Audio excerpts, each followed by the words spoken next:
All right, everybody. Welcome to KansasFest, second day. I am going to issue my apologies for not being there in person, but duty calls. I'm Rebecca Ann Heineman. I have written far too many games in my life. I think I may be the only person who rivals John Romero in the number of games I have my name on. I also have the dubious distinction of being the person who wrote the first and last commercial Apple II GS game. And, other than being a video game champion and so forth, I'm also a very, very fond aficionado of the Apple II line of computers. And especially when the 2GS came out, I used it for far too long for video game development. I'm responsible for games such as like Borrowed Time, Bard's Tale, which is what we're going to be talking about here today, and some more esoteric classics like the Tracer Sanction, and of course my personal favorite, Bard's Tale 3, The Thief of Fate. And the other one, which we'll also talk about, Dragon Wars, because the code for Thief of Fate and Dragon, it's actually Bard's Tale in general, and Dragon Wars all was cut from the same cloth. When we were developing the Bard's Tale, we wanted to be able to do something better than what was done in Wizardry. And I'm going to be honest, we just wanted to do Wizardry better. That was the whole premise of Bard's Tale. So, of course, one of the first things we did was write the entire game in assembly language. And secondly, is that instead of having just a static little picture for the monsters, we wanted something vibrant, and it catches your eye. And since I'd already done games like Mind Shadow, Tracer Sanction, Borrowed Time, Task Times, and Tone Town, while they were just simply graphic adventure games in the same vein as Wizard and the Princess and Time Zone from Sierra, I spruced them up by having animations on some of the rooms. So like in Mind Shadow, there was water that was rushing in and out from the beach. There was a pier in which it was like, just for fun, we had a little shark fin going back and forth. And it was just simply saying, this is nice, but how can we do it better? So with Bard's Tale, we did very much the same thing, in which we would take the static picture of a monster. And let me go ahead and find my art program here. There we go. And I'm going to screen share and like this. Share. Whoop. Okay. I hope you all can see this, but this is an image from the Bard's Tale, in which the game we're using standard. Whoops. It looks like I can't move the image. But anyways, we have the art. And instead of just being a piece of static art, what we wanted to do was make the artwork itself animated. So like we had frames of animation of the king's eyes, so that he would open and close his eyes, and we would have the hand move like this, and then he would lift up his other arm to scratch himself. Now, when we did the initial versions of these animations, they were fine, but as you can imagine, they got repetitive very quickly.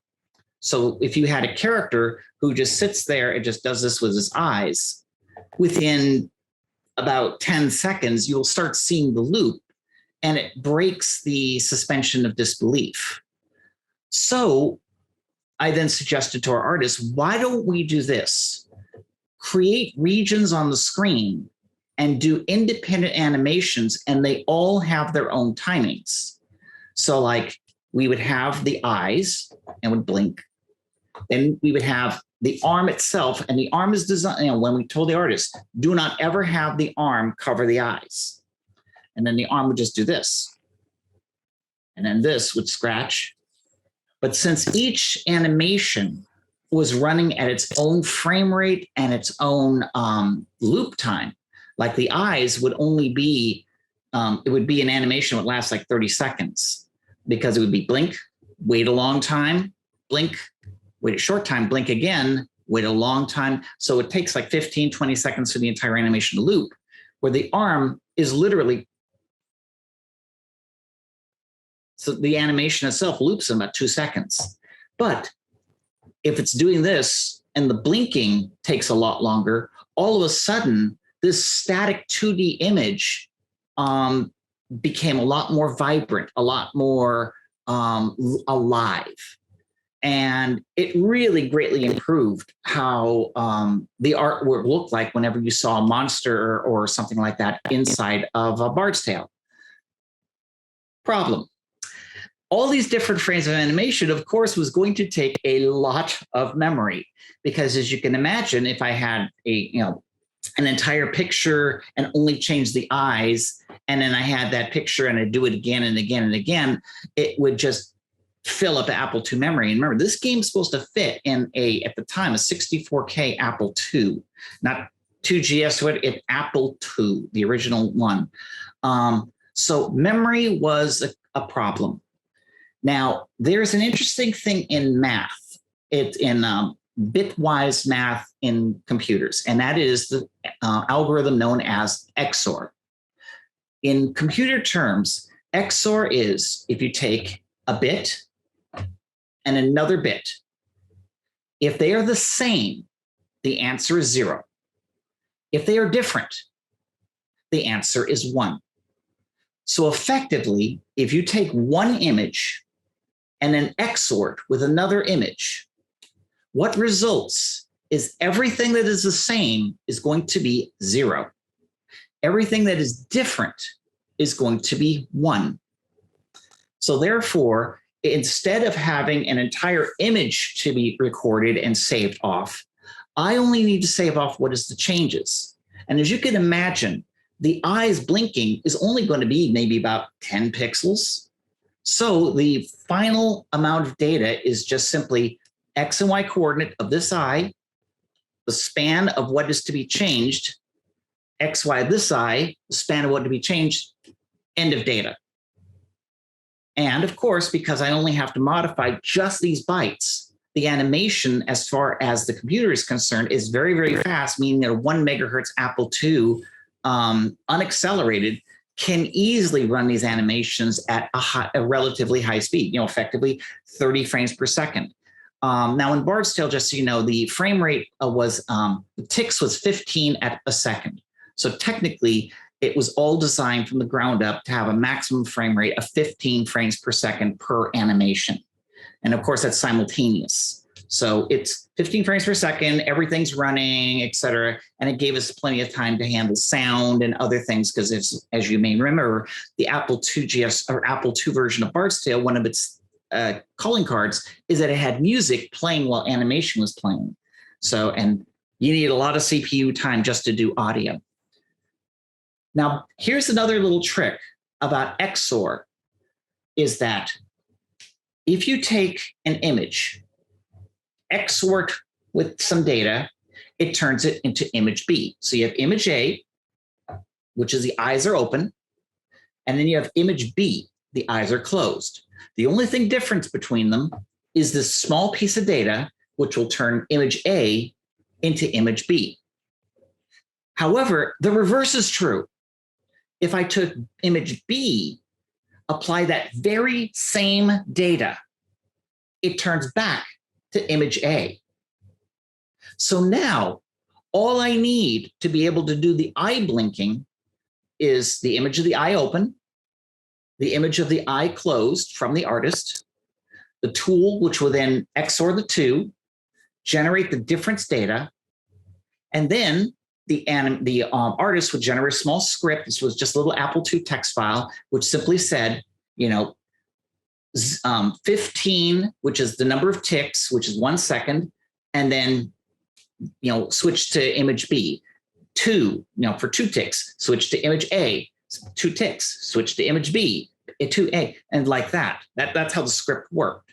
The tool, which would take image A, load it into memory, and that's the base picture. That's what it starts with. Everybody starts with image A.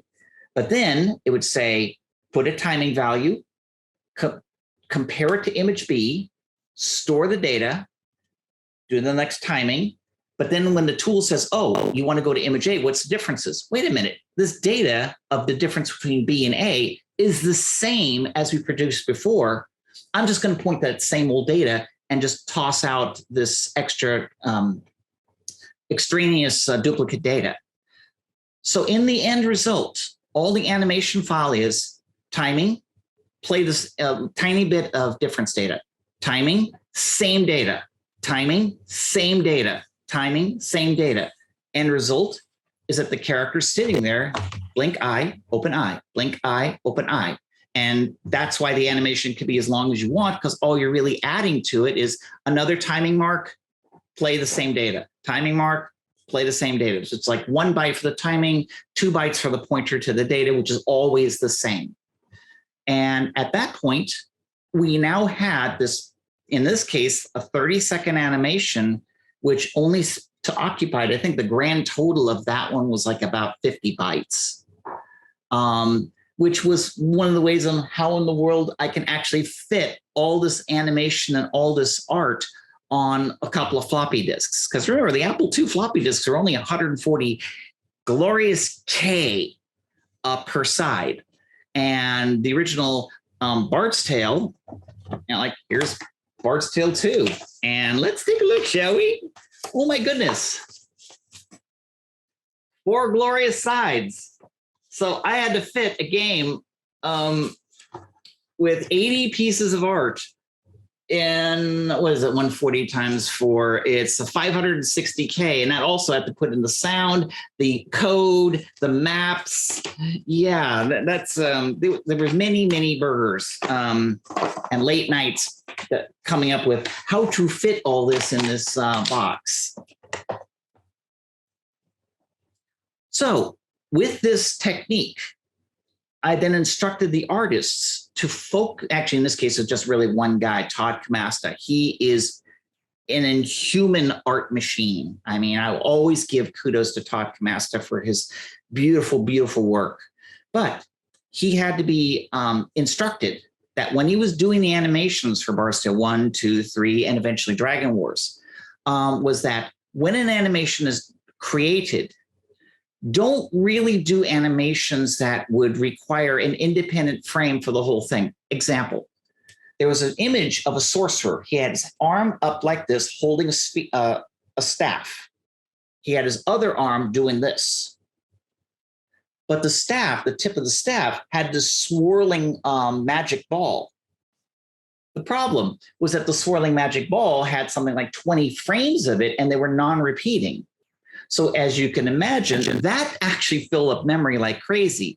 While his beard was another animation as it moved in the wind, his eyes would be blinking as another animation. And then to make it more dramatic, his arm would do this and then play back. So like each one of the eyes moving, the beard moving around, and this had a lot of duplicate data, so they compressed really, really well. But the swirling fireball was like, okay, this one beautiful piece of art does not fit in the animation buffer. It's just too big. So we worked on a compromise in which the ball actually was symmetrical. So it looked like a four-sided fireball. And then he only drew about 3 or 4 frames to do it at a 90-degree angle. And then we could just repeat it and it looks like it's spinning around. So there were limitations to the system in which the artists didn't have complete freedom into how they generated the art for Bard's Tale and Dragon Wars. But by learning the tricks and how to maximize the trickery, the smoke and mirrors is really what this is.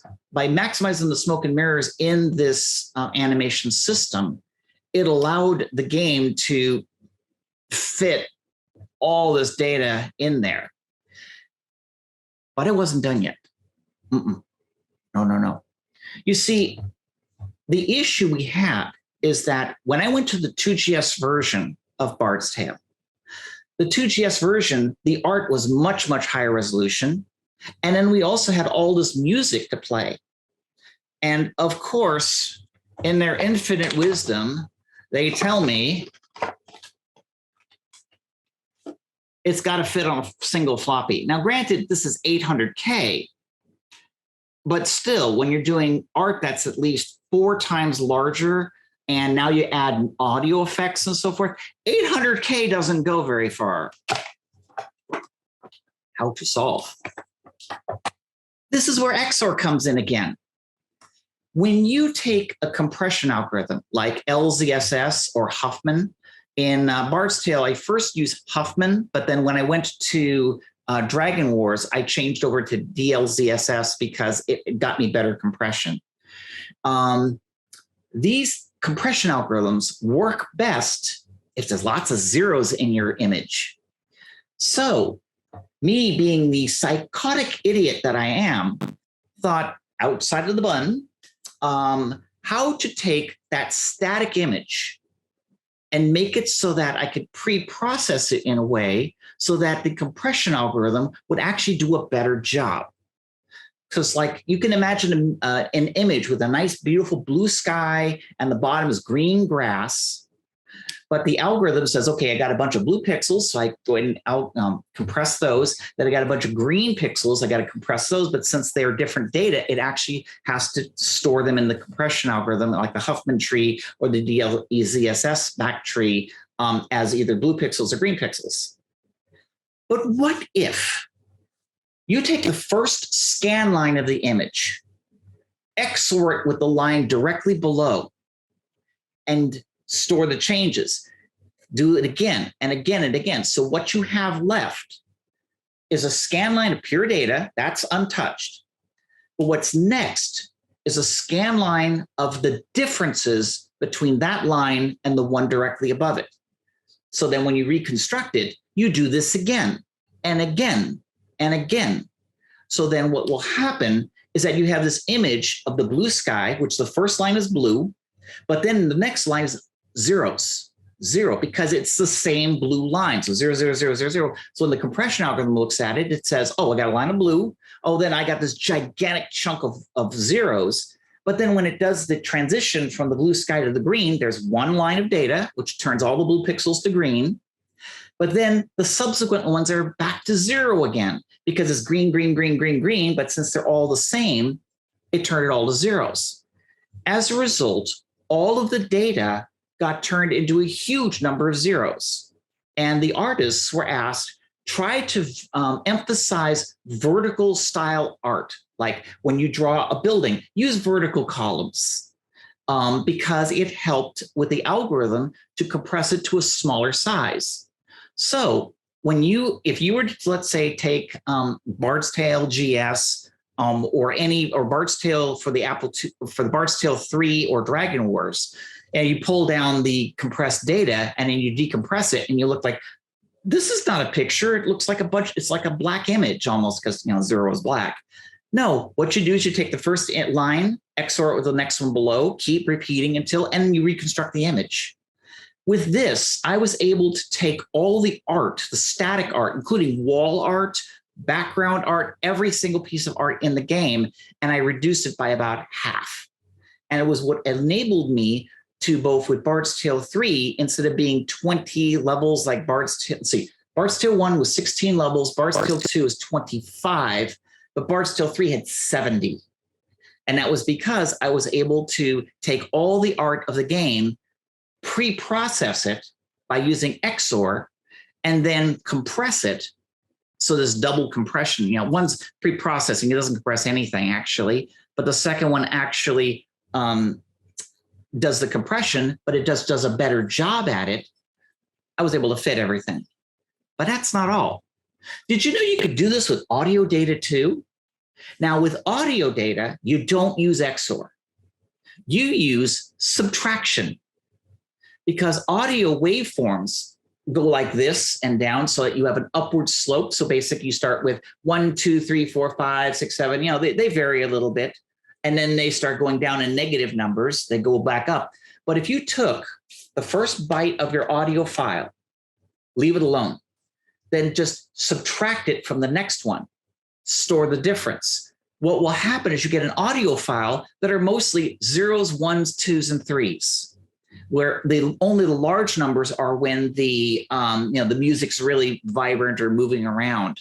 But when you're doing, let's say, waveforms for a musical instrument, which has to be clean and smooth, it really does emphasize the sliding slope. And then therefore, once I get this audio file that has been converted into this weird format, I then apply LZSS on it and then store that on the disk, and which is why the waveforms on Bard's Tale were also very, very small. I think I even use this trick on Wolfenstein 3D for the Mac, which is why if you pull down the audio files in some versions of the game, they sound like static. Because what I did is I loaded in the audio file, decompress it, then did that. In this case, instead of subtracting, you add. Take the first number, you add the second number, that's the new number. Do it again, add, go all the way in. And I've reconstructed the audio waveform.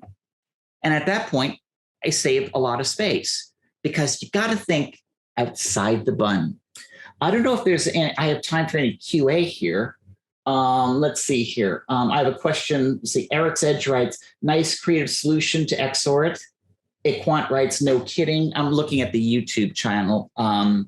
Let's see here. I'm going over to, I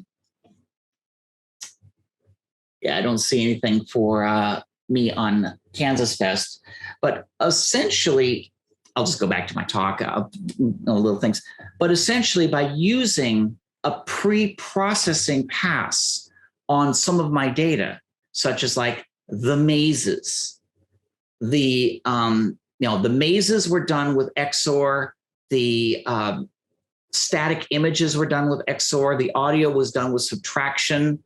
And of course, because these are such simple algorithms, the Apple II, the 6502 and the 6516, this is child's play. It's not like me trying to decompress an MP3 on an Apple II GS. Can be done, but holy hell. I heard a voice. Did someone's, Paul, are you saying something? Okay. Yeah, I'm not, but there are, Zoom has a Q&A, and okay, there's one question in it. All right. Now, the question here is from Ian Brumby, and he asks, what platform tools did Todd use to produce this amazing 8-bit Apple II and IIgs art? Good question. When I was first working at a company called Boom Corporation, I needed an art program to be able to do the art for the games I was working on, which is Chuck Norris, Super Kicks, and so forth. So I threw together an art program that was basically a simple little Apple II-based art program. And it had modifications so it can then generate art similar to the Commodore 64, et cetera. But it was then when we went to do Mind Shadow, I then modified it to store all the movements and stuff. And that was the art tool, which I created, which was used for pretty much every single Apple II game written at Interplay. I mean, bar none. I mean, Wasteland used it, Barstow used it, Task Time, Stone Town, et cetera. And then later on, for the 2GS, that was done using Deluxe Paint. Because I never did a 2GS version. Now, the art program actually was commercialized and sold. It was sold in 1984 by, I think, Mediatronic or something. But the game was the art tool was called Quick Draw. And we actually had the name before Apple came up with it because I created this art tool in 1981, and it was always called Quick Draw. And when Apple came around and trademarked it and so forth, we said, well, we already use it. And Apple's like, But so if you Google Quick Draw Apple II and you see this box for an art tool and so forth, that is the commercial version of the art tool that was used to generate all the art you see from Mind Shadow, Task Times, to Bard's Tale, all Apple II versions, as well as the Apple II version of Dragon Wars and Wasteland, so forth. Any other questions? Let's see, answer live. I did this. Done. So any other questions? Because I only have about 4 minutes left before they unceremoniously boot me off this screen. Let's see, is there any other anecdotes I can give? Oh, wait. Again, I have another question. How did the moving animation in Bard's Tale work? Were you paying attention to this talk? That's what I was talking about. Or are you talking about the moving animation in the mazes of the game? I think that's probably the only question you're asking. In Bard's Tale 1 and Bard's Tale 2 and 3, we had the ability that when you're in the overland maze, when you move from square to square, like in Wizardry, it was a static image and everything was at the basic geometry. However, in the city, when you move forward, it actually smooth scrolls towards you. Smoke and mirrors again. What happened was that the way the game draws a 3D maze is that there is no 3D math whatsoever. It was done with tables. In other words, what the game did is it said that, all right, I see a maze, I'm pointing in a direction that it is, and there's a hard-coded function which looks to the left, goes to left, right, up, down. It then pulls the appropriate tiles and puts it in a hard-coded array. So we already know this is the closest tile, that's the farthest one. Once it's in this little buffer, it then says, if there is a tile here, then I can't draw these tiles. If there's a tile there, I can draw these two. So therefore, if there's nothing ahead of us, you could draw the ones in the far distance. There's another table which tells us which piece of art to actually draw. Well, to do the smooth animation, we just had, I think it was like 3 sets of wall art. One set of wall art was done at the normal locations. The next set of wall art was a little bit closer, in which it's the same code, but by using a completely different wall art set, it gave the illusion that it was actually closer. Then we played the third wall set, which again got it closer. Then we did the move, pulled down the tiles that were necessary, drew it with the normal tiles, and it gave the illusion that you were moving forward, and then you're at the next square. Smoke and mirrors. There was no scaling. There was no trick. There was nothing fancy in the code whatsoever. It was just which wall set did we draw with, and that's how we did the smooth scrolling in the cities in Bard's Tale 1, 2, 3, the 2GS versions, et cetera, et cetera. And with that, I think I'm out of time, but I want to wish you all a wonderful KansasFest. I am so sorry that I couldn't make it, and I yield my time.